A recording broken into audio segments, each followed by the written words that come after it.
చట్టసభల్లో మహిళలకు 33% రిజర్వేషన్స్ కల్పించే నారీ శక్తి వందనం బిల్లుపై ఈ నెల 17, 18 తేదీలలో పార్లమెంట్లో చర్చ జరగనుందని గుర్తు చేశారు. వచ్చే ఎన్నికల నుండే దీనిని అమలు చేస్తామని వెల్లడించారు.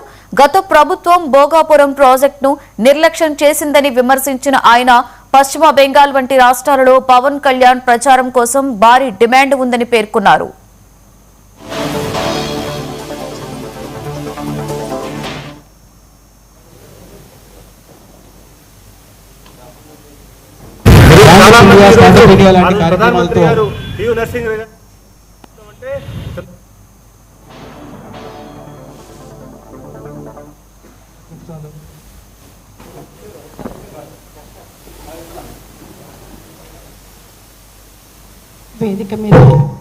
వాటిలో కూడా 2,15,000 స్టాండప్ ఇండియా అకౌంట్ దేశంలో ఉంటే దాంట్లో సగానికి పైగా 1,12,000 దాకా అకౌంట్లు మహిళా అకౌంట్లు ఉంటున్నాయి.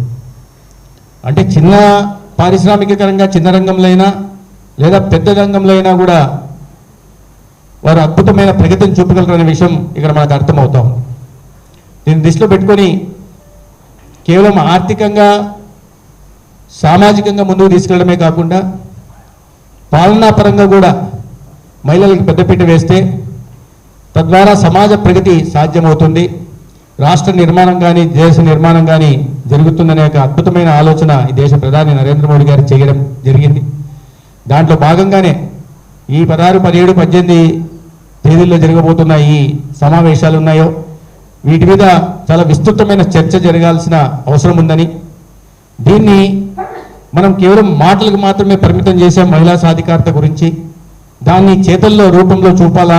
కాబట్టి ప్రతి రాజకీయ పార్టీ కూడా ఈ సందర్భంగా వాటిని సమర్థించాలి. బిల్లు ఎటువంటి అపోజిషన్ లేకుండా పాస్ చేయాల్సిందిగా ప్రధానమంత్రి గారి విజ్ఞప్తి. అన్ని పార్టీలను కూడా రాజకీయాలకు అతీతంగా వీటిని ముందుకు తీసుకెళ్తారు.